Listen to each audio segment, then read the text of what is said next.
welcome everyone. We are excited that you're here with us this afternoon.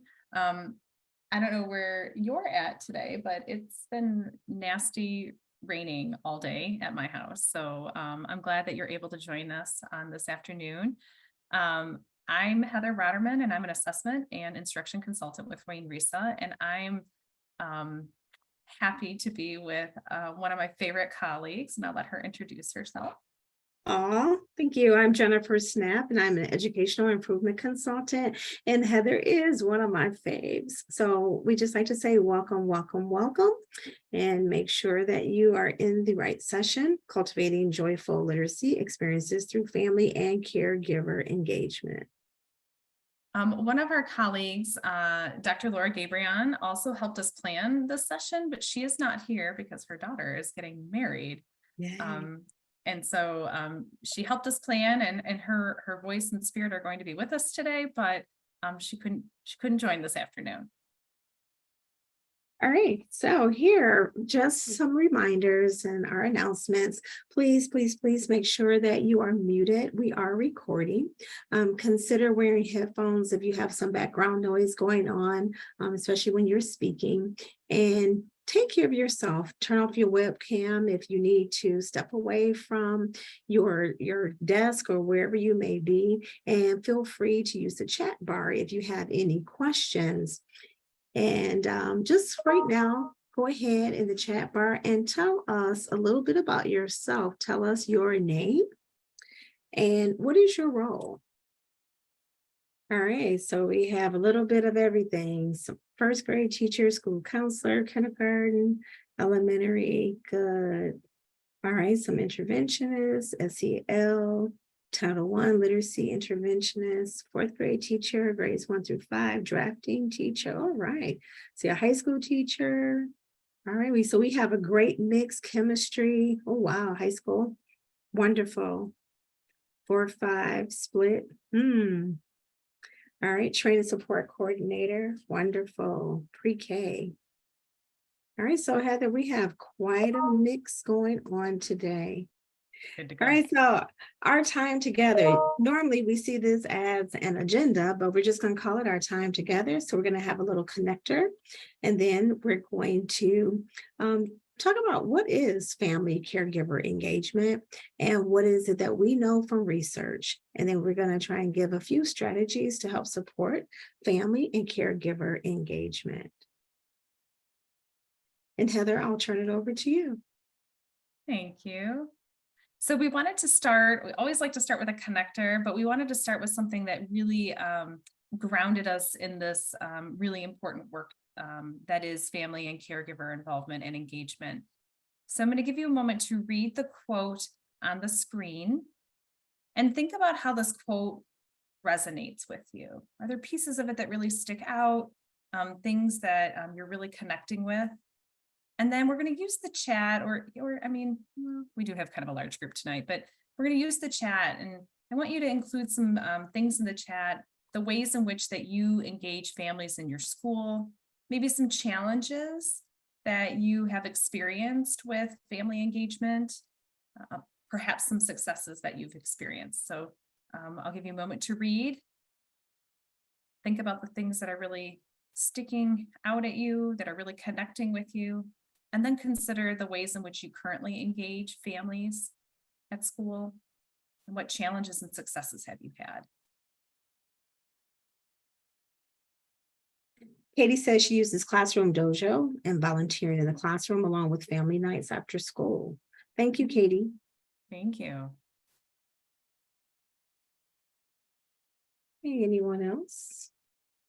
And feel free to come off mic. All right, I have someone else who uses, Sean uses Dojo and family nights, phone calls, yay. And Tara says using family reading logs, family events at our school, daily communication logs between home and school, wonderful. Doreen says she absolutely agrees. Class Dojo is good for communicating when they do literacy night. Heather says Wyandotte has a summer reading program that gives books to read over the summer. Wonderful. It's great to get a book in kids' hands. I totally agree. Deanna says reading book bags the kiddos take home and return after reading with their family. These are great ideas. That one. Yes, another dojo. Thank you, Douglas. Okay, Carrie, plan school and district-wide family literacy events, build strong community partnerships. Yes, they do. Lots of free books sent home with students. Yes, to build their at-home libraries. I love that. We're going to talk about that a little bit today, Carrie. Thank you for lifting that. That's great. That's great. Oh, the robocalls. Yes, book bingo. Love it, Heather. And a couple of Heathers here. It's a beautiful Encourage name. teachers to use the teaching strategies family app. That's interesting. I like that one. I do too. What like these are all really good ways to get the word out, to bring families in or even connect with families. Are there any challenges that you've experienced with trying to engage or involve families? I know I'm no longer in elementary. When I was, sometimes it was difficult to have parents um, come up to the school and engage in activities when they didn't necessarily have, the most positive educational experiences themselves. So some parents are intimidated and as a result, they don't necessarily come to school events. That's Tamika, that's a great point. I think it's something that we have to be mindful of, like, not that families they don't want to come. Sometimes it's they don't feel they might not feel like they can come because of their previous school experiences. Sometimes they may feel that because English is not they're not fluent or proficient with English, that they don't know how to navigate, and so that could be a barrier or potentially a challenge. Somebody also mentioned busy schedules and juggling different things that are happening and within the home as a family, and then outside. It is hard. One of the things, and then we'll move on from this because the chat is just it's wonderful. This is great. One of the things that I want us to kind of keep a reminder of is that in my experience, and Jen, you could probably echo this too, I've never had a family that did not want to be involved or engaged in some way with their children. It could mean that because of work schedules, they just weren't able to make it. And so as practitioners, we want to be mindful of like the assumptions that we carry about our families and the community in which we're serving when we do have things, when we offer things and people don't show up. It might not be because they don't want to, but it might be because they can't or perceived that they can't, right? So we just want to be aware of those things. I was even thinking about it this week with my own daughter. She had middle school orientation, and I thought I couldn't take her because I had to work, but I was just wondering, like, how many other kids weren't able to make it to this orientation, and what does that look like, or how are teachers or the staff that were there that day perceiving that if they were absent. So we just want to be mindful of those things, that it's generally not because they want to be hands off with the school, but we need to figure out other ways, creative ways to get them there, right?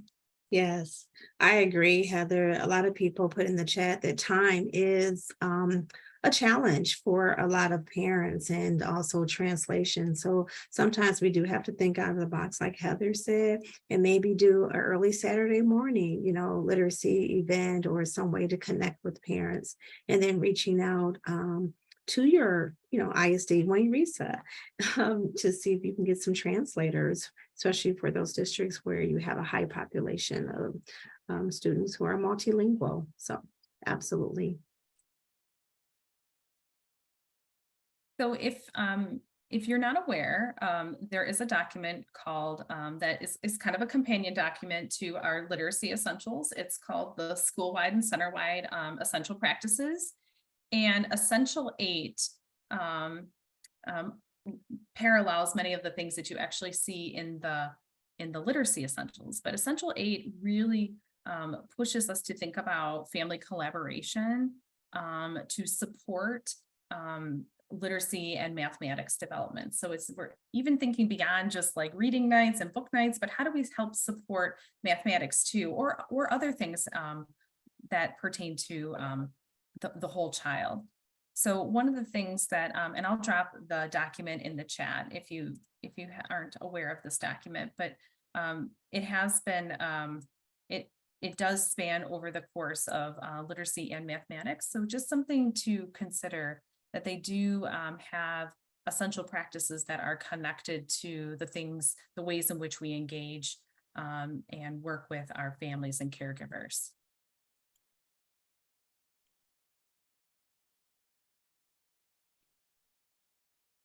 Great. So what is parent and caregiver engagement? Well, we know it's not always the parents that are at home with the students. Sometimes we have grandparents, we have older siblings, we might have friends, foster parents, you name it, the whole the whole shebang. And so we have to make sure that all of us, we always say it takes a village. So it does. It takes a village to raise children, it takes a village to teach children. And so we want to make sure that we are all working together in order to support and improve the learning development, as well as the health of our children and our adolescents. So here is a link. If you can click on that is an article from the American Psychological Association, and it just talks about some of the things that we're going to hit upon in the next few slides. So here we are. What does the research tell us? It definitely says that when families are actively involved in their child's learning, that they do several things. One, they arrive to school, engage, and they're ready to learn. And we also have to remember that, sometimes our students, they see many people before they get to the classroom. So we have to think from the time that they wake up, they engage with whoever is taking care of them when they walk out the door, if they're walking to school with their friends, if they're getting a ride with parents or another caregiver or a neighbor, if they're catching the bus, they deal with the bus driver, till when they walk to the front door of the school. Who's greeting our students? So we want to make sure, especially when they get on that bus or when they get to the school, that we are engaging them with smiles and making sure that they are ready. So we have to kind of, the word I'm going to use, we have to kind of hype them up before they get to school. And they definitely want to make sure that they're getting better grades, not just for test scores, but yes, we want them to get better test scores, but we also want them to be happy with their academic achievements. We want them to make sure that they're happy with their goals. So we need to make that home-school connection, school-home connection, to make sure students understand that every gain, every leap is a gain, whether how small or how large. And then we want to make sure that they have better attendance. So we have to push that with our parents and our caregivers, making sure the students are up on time, that they go to bed on time, get a good night's sleep, so that they are ready to go to school. And as educators, we need to make sure that the classroom, the school building, the culture and the climate is appealing, it's attractive to them, that when they come into a school, they feel welcome and they want to come back because they feel that they can thrive. And we want to make sure that when all these things are in place, they are less likely to drop out of school. So we want all of our students to have high aspirations and positive attitudes as they work in school. Because we know, like Heather said earlier, all parents want their children to thrive. We may not think so, but they do. I'm like Heather, I have not met a parent or a caregiver that did not want their child to thrive in school. So let's do this. There are 4 levels of family and school partnership. Oh, Heather, we didn't do the animation, but that's okay. So let's just take a look at this. The first one is a partnership. A partnership school, it matches with number 3. All families and communities have something great to offer. So we do whatever it takes to work closely together with them to make sure that every single student succeeds, because we want all students to thrive. B, an open door school. is where parents can be involved at our school in many ways. And so we are working hard to get an even bigger turnout for our activities. When we ask the community to help, people often respond. So that means, going to our external partners and asking them to come in and probably do 5 or 10-minute presentations. You can do raffles, offer families something, a meal if it's after school, like literacy night. It could be pizza. Reach out to Scholastic Book, have your book fair during the same time that you're having your literacy night, and that'll draw parents because they'll say, hey, we can also purchase books. Reach out to Wayne Risa, how can we come out and support you?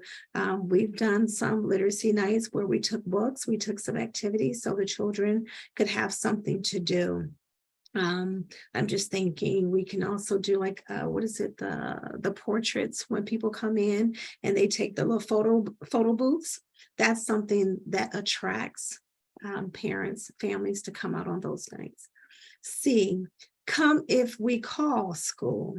So this type of school, parents belong at home, not at school. If students don't do well, it's because their families don't give them enough support. We're already doing all we can. Our school is an oasis in a troubled community. We want to keep it that way. Now we know no parent, okay, no family will say, I can't do anything else. Again, it goes back to what you all put in the chat. Time. Schedules are busy. They may have multiple children and just can't make it. It's not that they don't want to support, they just may not be able to find that balance. So we have to help them find that balance. And then last, I think I misread it. I did. Come if we call school. That's 4. Parents are welcome, and forgive me, when we ask them, but there's only so much they can offer. The most important thing they can do is help their kids at home. We know where to get help in the community if we need it. So parents do know who to reach out to. So we need to reach out to them to get those external partnerships. And then last, the Fortress School is number 1. And that's where parents belong at home. We know parents don't belong at home. They do belong in the school buildings. If their students are not doing well, then we must support them in helping them with their children. Okay. Jen, what would you say would be like the gold standard we want to strive for The out of goals, all of these? yes. Put it in the chat what number or which letter, A, B, C, or D. A partnership school, open door school, come if we call school, or a fortress school. Yay, partnership. Okay, yes. I like that some people are also saying B or number 2. Yes. Absolutely. Great. I think A and B Yes. really acknowledge and honor and celebrate and value what families, caregivers, the community has to offer and how it can really strengthen the inside of the school, right? Yes, it allows families instead of just students to bring their funds of identity into the building. So we get to talk about culture, we get to talk about language, and when children see their parents involved, they tend to thrive even more because they're excited to see their parents, especially at the elementary level. Wonderful. All right, so schools should develop and deliver culturally responsive interventions as early as possible. So let's look at the left side, student performance. So of course we have culture, language, and everyday activities that are valuable resources to help develop those language skills. And when we read to children, we are building those skills. And so we are teaching them new letters, we're teaching them new words. And then those parent workshops. How many of you, your schools, your school districts do parent workshops that help parents with language? And just put it in the chat or come off mic. Let us hear what you do. Parent workshops. We know we do a lot of literacy and curriculum nights.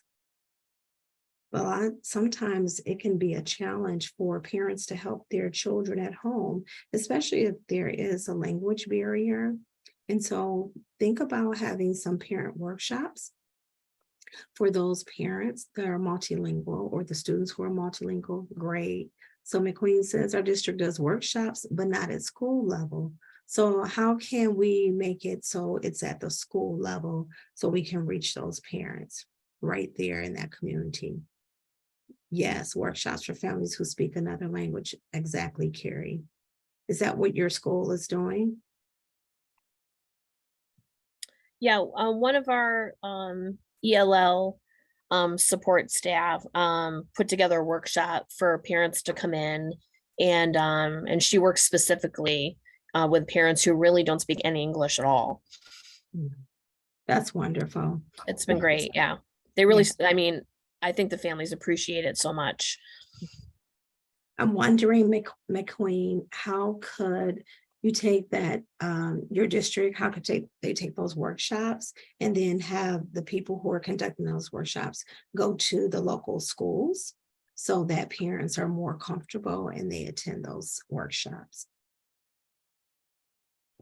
So we look at our cultural considerations, we have to respect the uniqueness of all of our families and their communities. We know that when children come to us, they don't come with an empty slate. They come with a lot of knowledge and a lot of identities. And it's great to pull in their culture and the things that they learn within their homes and their community to bring it to school and talk about it. Having parents come in and talk about their culture to classrooms will help everyone understand that these parents, they are our allies and they must feel valued just like our children. And then don't forget those older siblings who speak, they're multilingual and they speak really good English because they've been, in school for a while. Have them come in and they could talk about the culture, and sometimes they can relate better with the younger children because, those are their siblings as well. And then we have teacher mentors. And then, of course, we want to make sure we're doing those semi-monthly progress reports and then give students something to write home about, something that they did in school that was really exciting, where they made connections about their culture or how they felt really comfortable in school because they felt that they were included.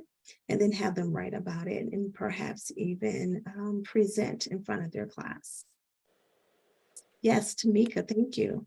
I do have a question about the progress reports now.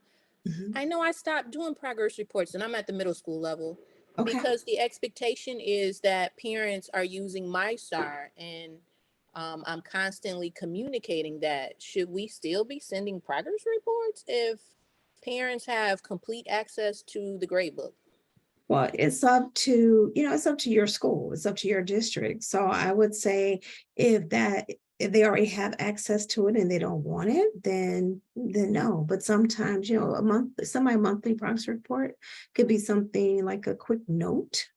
But we all, now with technology, we do have different things that we can use. Heather, you were gonna add.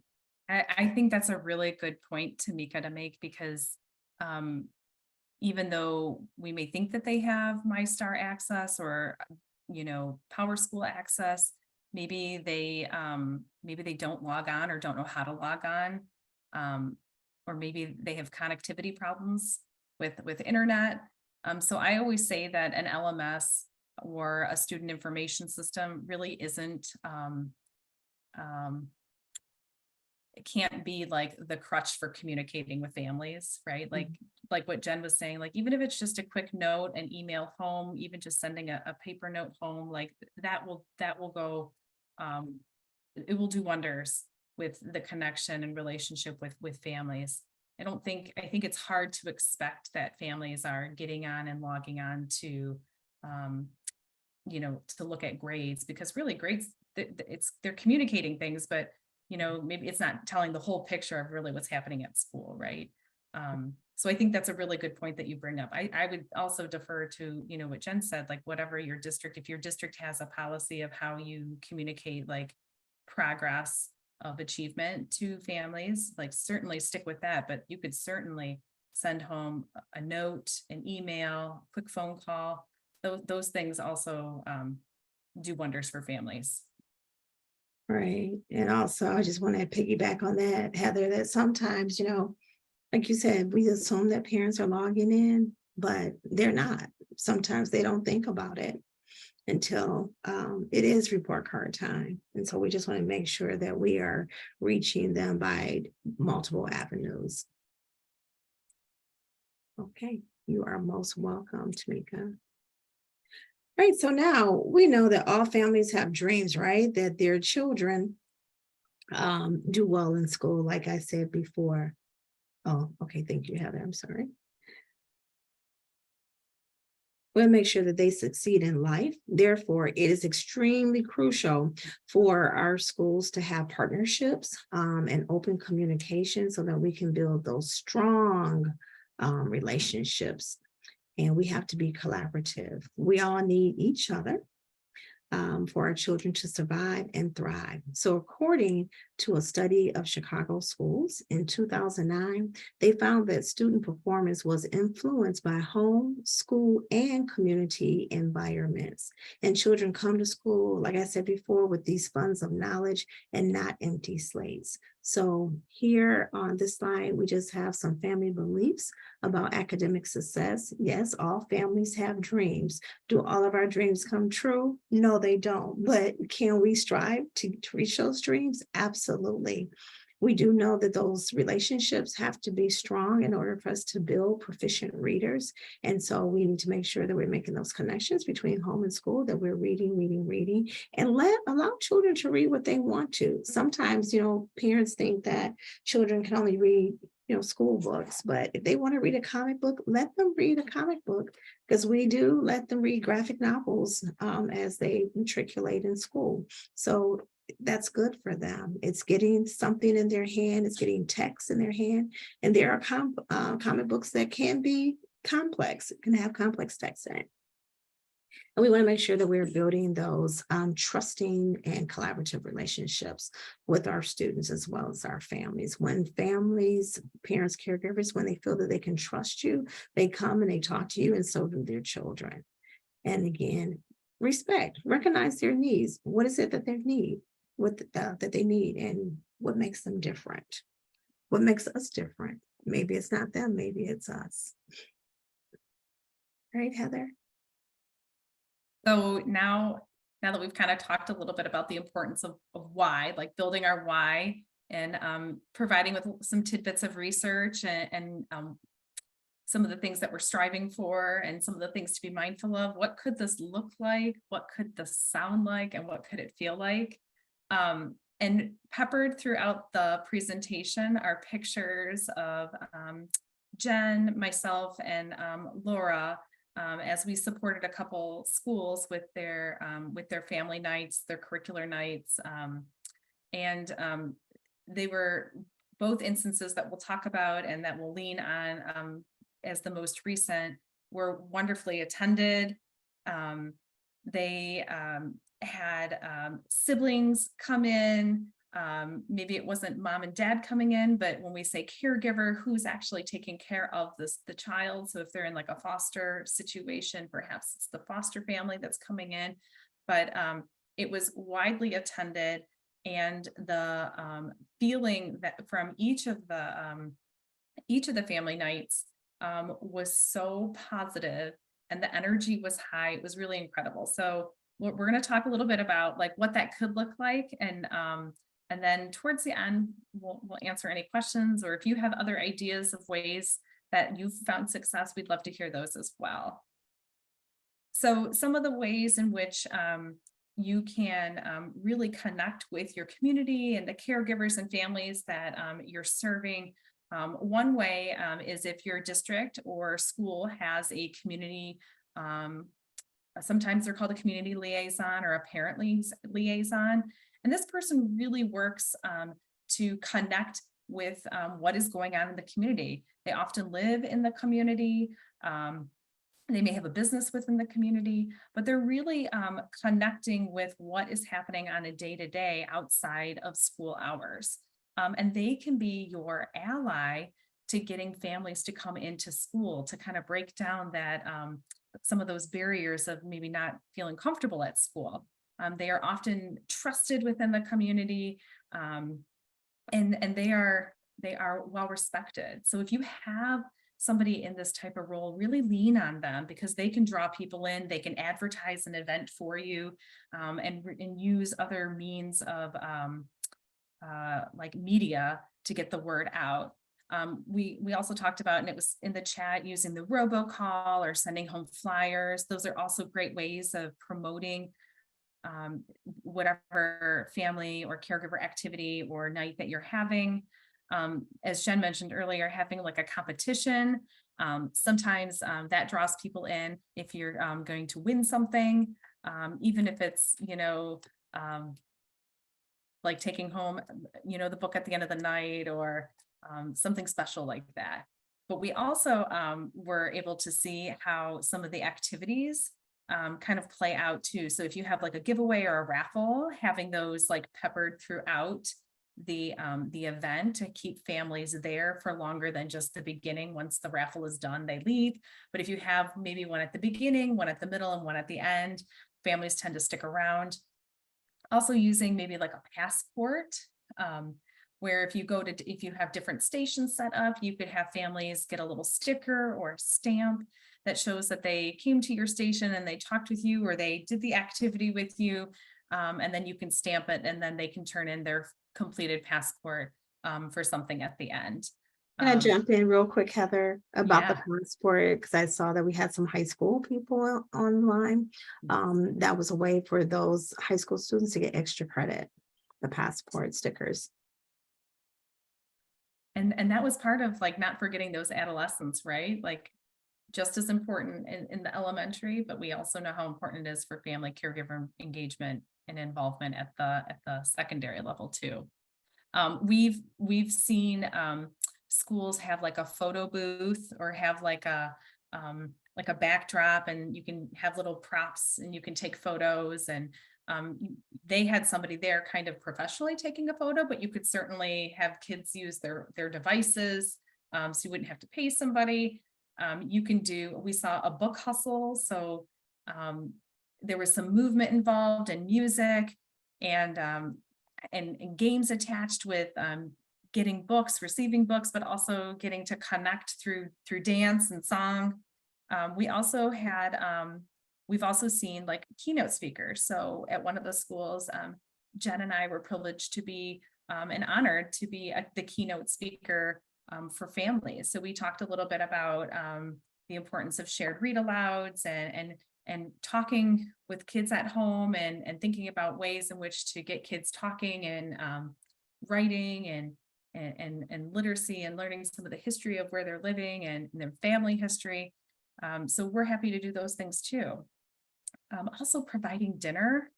Food goes such a long way with families, but if they know that they're coming in and the whole family can come and they can eat, then they're more willing to stay.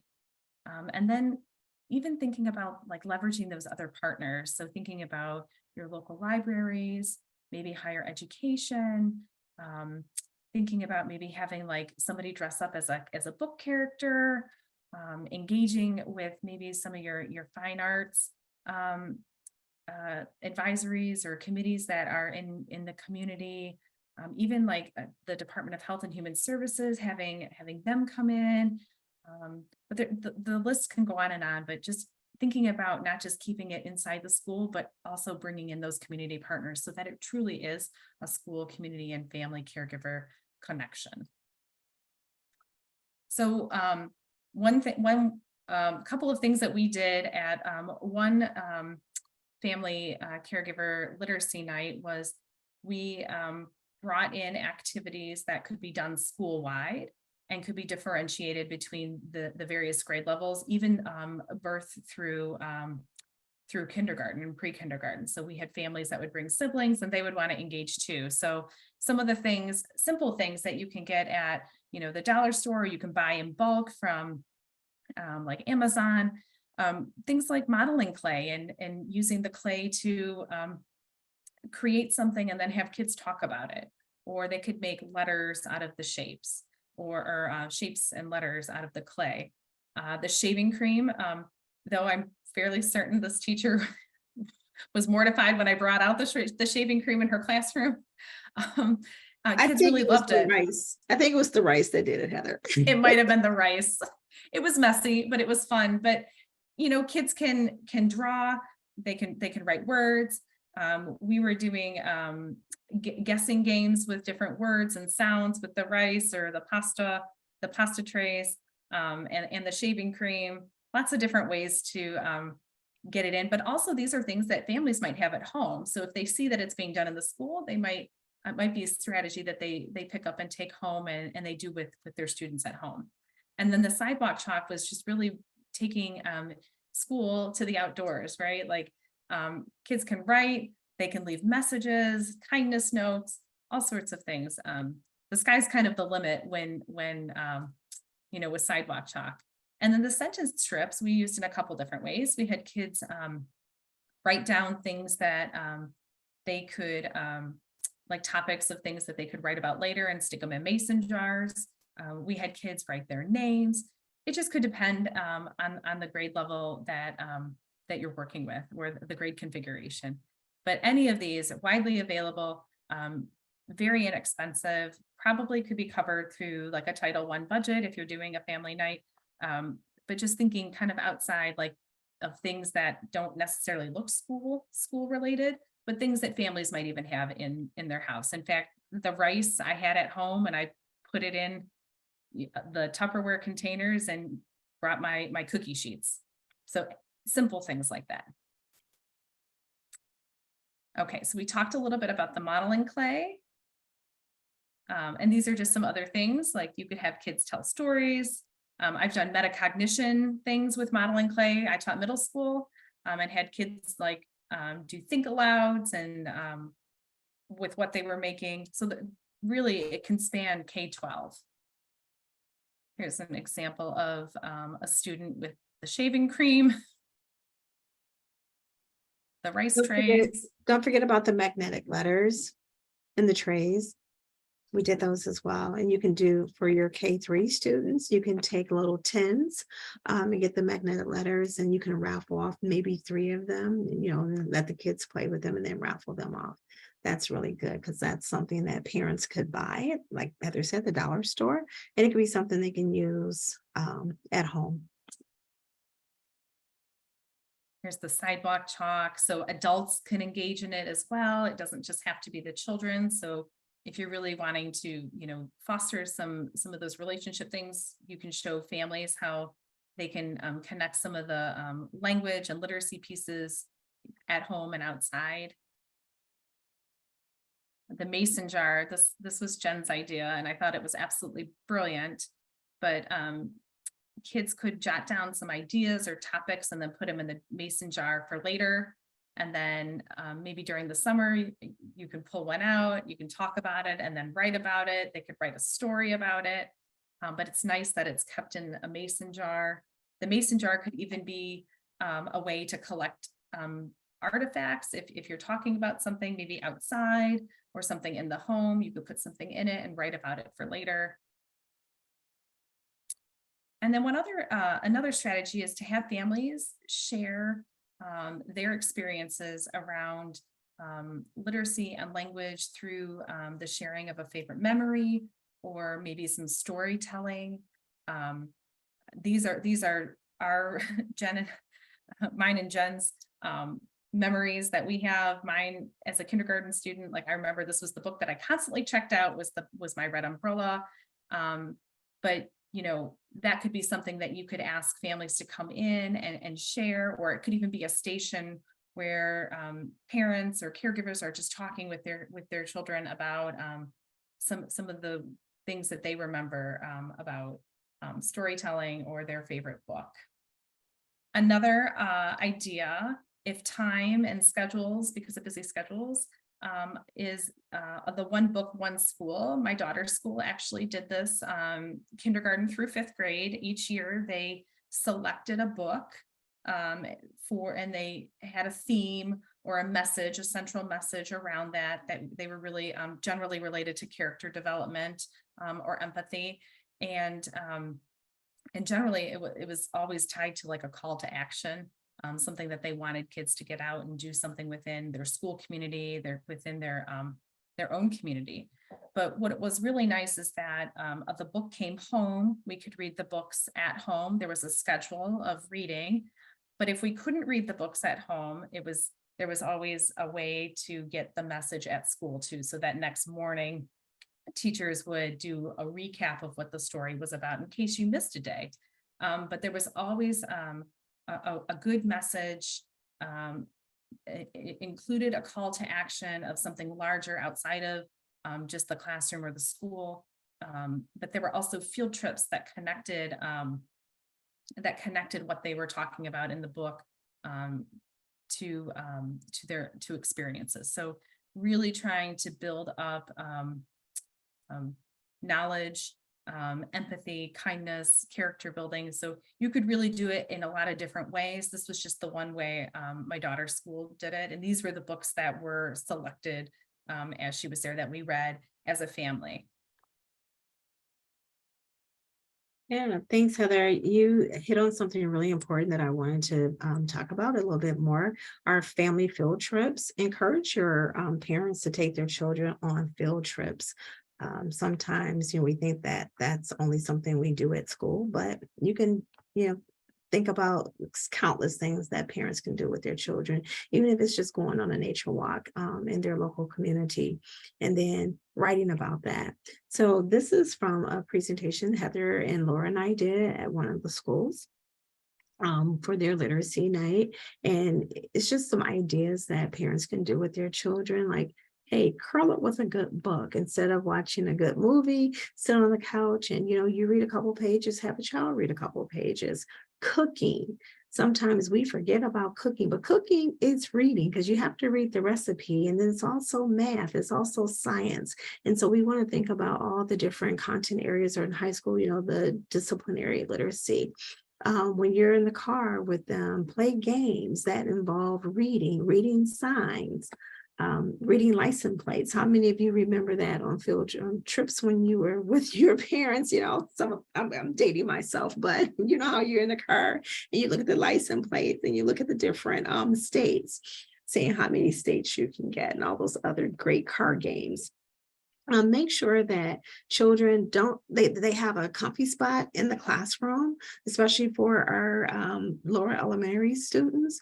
Make sure that, you have those bean bags. I know we have to worry about sanitation, but somewhere where it's a inviting place for them to read in the corner of the classroom or in the center of the classroom. Just depends on how much room you have. And then parents should do the same thing. So encourage them to make sure that there's a nice soft light, or if student likes bright light, but they're comfortable and they feel like they can read. When I was a little girl, I had a bench in my room, a window seat, and I put a little cushion there and a pillow, and I curled up, and that's where I read. Teachers, if you have multiple books that you can borrow, do a library system in your classroom where children feel free to borrow a book, take it home, read it over the weekend or during the week, and bring it back. And also incorporate magazines. I think that's a lost art.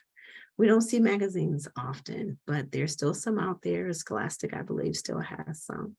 And then PBS. There are a lot of shows on PBS that you can catch during the week on Saturdays, where students are really struggling, especially with phonemic awareness, that they go over that, and math as well. And then PBS, they also have a lot of videos where parents can pull it up on, the internet, and they can talk about that or learn it with their alongside with their children. And then we can't stress enough how parents and schools need to stay connected about local events. So as educators, we are human resources. And when we find about those local events, we need to share it with our parents in the way of newsletters, a quick note home, make some copies if you can, or when you dismiss your children, we have to walk out there and we have to talk to parents and say, hey, did you know that there's a local event this weekend at the library or at the museum? Check it out, take your child.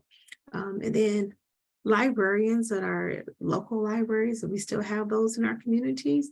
They are really good resources. They have so much knowledge, and they are so willing to come out to the school and talk to students. And then also you have those passes for local museums. So if you live in the city of Detroit, students who attend any Detroit school, public school, they can get free passes or they can get discounted ones. Heather, can you go ahead and switch over? Thank you. So another thing, read with your child. High school teachers, you all know that our students still love to be read to, even when they become 16 and 17. Yes, they love, yes, Heather, I agree. Local libraries, they do love to partner with schools. And when you call them, they get so excited. Give students choice. They have to have choice and they have to have fun with reading.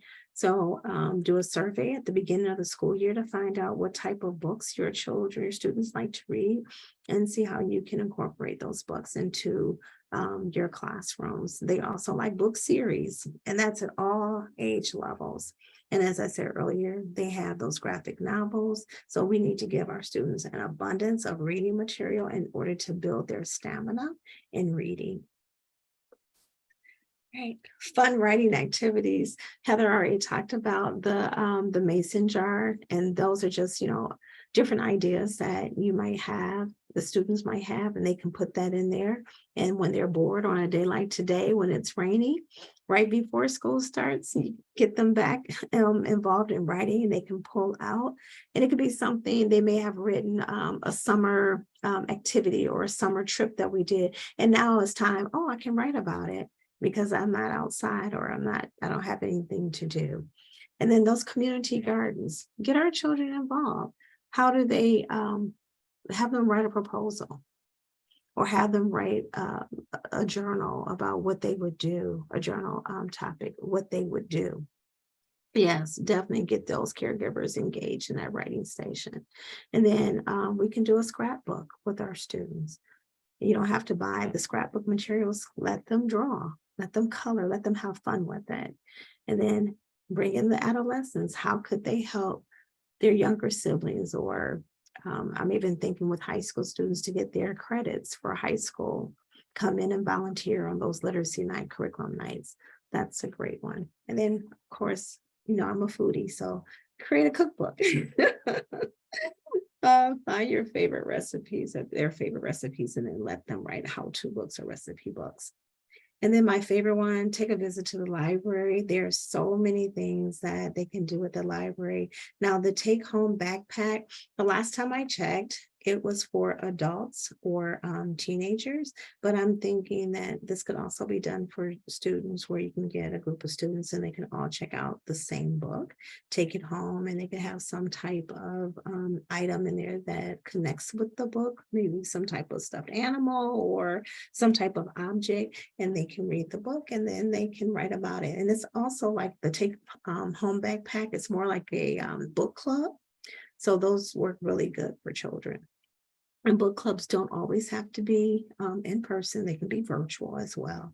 They have computers. If you have a library card where you can rent a computer for a lengthy amount of time. And then we have Hoopla or Libby to stream and download. And for those of you who are tech savvy, Google Chrome, they have an extension called Read Aloud. And if you use that, it actually, for your K-3 students, they can, it'll read a book aloud to them and then they read along. And if they make mistakes, it'll correct them. So think about, check that one out. And there are so many other digital things that we can use to help our students. But that Michigan Activity Pass, that's a great one for different museums and whatnot. And it allows them to discover Michigan for those who can travel. A lot of cultural attractions and state parks and recreational areas that just kind of prices. And so that gives students exposure, and it gives them something to write about. And then also think about books that align with the things that they see. So when they come in after summer and they say, oh, Miss Thurman, I went to a state park and I saw this lake, or I went hiking. And then you purchase books around those things or those topics and build text sets that can go along with science and social studies and math. And then in the last one, here are just some additional resources. And on the side, we have a K2 Padlet and a 3-5 Padlet with a lot of different resources and ideas for families. And Heather, you know what? I think we had okay, we don't have it here, but we also have a 6, 8, and a 9-12 Padlet as well. We'll have to include that. And it's just tons of resources for SEL and activities for families to work with to do with their children as well. What questions might you have? Realizing that a lot of the things that we have linked, you probably want those things. And we didn't give a tiny URL, so I'm going to give you all access to the slide deck so you have all of those links that we shared, and you have access to some of those ideas and some of the research. Knowing we only have a few moments left, what questions might you have around some of the things that we talked about tonight? As Jen mentioned, we are happy, Wayne RISA is happy to partner with you if you're designing some engagement, involvement opportunities. We're happy to be thought partners with you so that you can really connect deeply with your community and your families. We're also happy to do any, if you want any stations, station support, if you're doing like a station rotation, or if you, even if it's just connecting your families to RISA, because RISA also offers community supports that maybe families aren't even aware of. We're happy to help. Thank you, everyone. You're all saying thank you, but thank you, because we could not do this without you. And if it's like Heather said, if there's anything else that we can do, please let us know. Don't hesitate to reach out. If Heather and I can't do it, we definitely will connect you with someone who can. And don't forget about our students without homes, because they also deserve books in their hands, and they also deserve to be included and recognized. And so we do have our lovely Sabrina at Wayne RISA, who works with the homeless community of students. Thank you, everyone. Thank you, everyone, and have a wonderful start to your school year. Yes. Have fun.